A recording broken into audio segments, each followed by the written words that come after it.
Muraho, tugiye kurebera hamwe uburyo wakwinjiza ibicuruzwa byaranguwe mu mahanga muri stock ya IBM version 2.1 mu gihe wakoze imenyekanisha muri gasutamo ibicuruzwa byawe bikaba byarabazwe mu buryo bw'amakarito cyangwa imifuka. Noneho ukaba ushaka kubyinjiza muri IBM yawe mu buryo bw'amapiyese cyangwa se detaille nk'uko usanzwe ugurisha kamwe kamwe. Fungura IBM yawe, kanda kuri management module. Shyiramo tini, user ID n'ijambo banga byawe. Kanda kuri login. Kuri iyi page ugezeho kanda kuri import management. Uzuzamo itariki wakoreyeho imenyekanisha ry'ibyo bicuruzwa muri gasutamo kugeza tariki y'uyu munsi.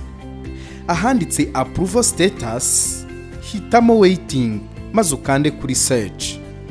Muri iyi stock yawe ije, hitamo cya gicuruzwa ushaka guhindura uburyo stock yakimeze muri IBM yawe. Reka dufate iyi ceramic plate tuyikandeho select. Kanda hariya handitse split.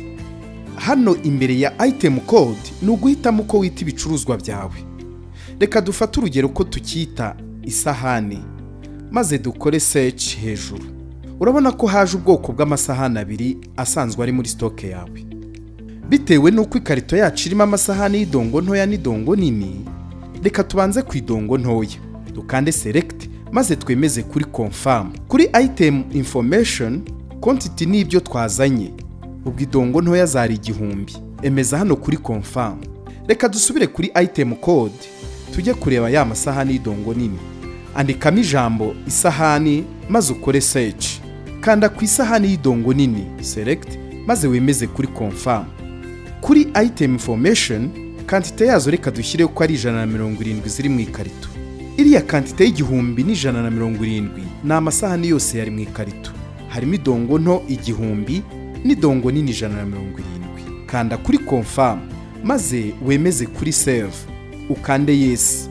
Barahita baguha message ya stock yawe yemejwe. Iyo bigeze aha, ya stock yacu y'amasahani y'amadongo amato na manini iba yarangije kwiyongera muri stock yacu ya IBM.